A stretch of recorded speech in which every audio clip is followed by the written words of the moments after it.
One of my earliest movie-going experiences was seeing Brother Bear when I was 6. Early in the story, Joaquin Phoenix's character loses someone close to him, and it made me sad. The strongest emotion I felt while watching Phoenix's latest work, Joker Folie à Deux, was an overwhelming urge to leave the theater. Evidently, I wasn't the only displeased party, since the film bombed hard at the box office and carries only a few ardent supporters. It's a dreary sequel that consistently reminds you of events in its predecessor without offering much entertainment or nuance. And I hate to burst anybody's clown makeup adorned bubble, but the first Joker isn't a good movie either. It emulates Martin Scorsese classics like Taxi Driver and The King of Comedy, but lacks the depth of those stories about troubled, dangerous men. It's in fact a rather hollow character study about a twisted loner named Arthur Fleck, played by Phoenix, that another director, David Fincher, rightly described as a portrayal of the mentally ill. Despite this, IMDb places it amongst the top 100 greatest films. Like, what? Bottom line is, Joker is overrated, but at least its sequels received far less attention.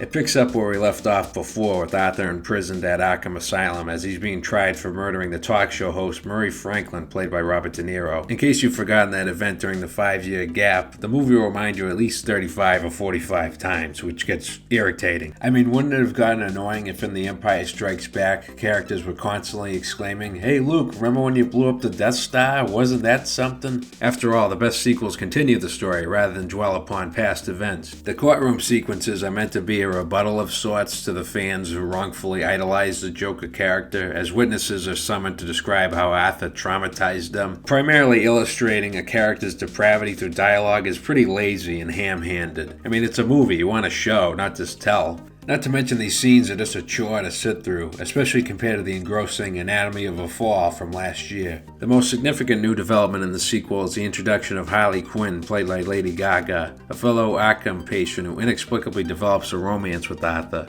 Behold, he is an incel no more. Their love story is pretty trite, since she prattles on and on about how the Joker is an icon for challenging the establishment and blah blah blah blah blah. Lady Gaga also factors heavily into the musical sequences, as this movie's a jukebox musical, and a crappy one at that. Director Todd Phillips seems to be striving for a subversively mischievous musical like Sweeney Todd or Little Shop of Horrors, but there's no sense of fun, and the musical portions feel so incongruous to everything else. When all is said and done, the movie is just pure tedium, despite a sizable budget and welcome cast additions like Brendan Gleeson and Catherine Keener. I'd advise that you skip it and instead watch a different Joaquin Phoenix thriller, Lynn Ramsey's visceral You Were Never Really Here, because you deserve to watch a movie that makes you feel something besides wanting to take a nap.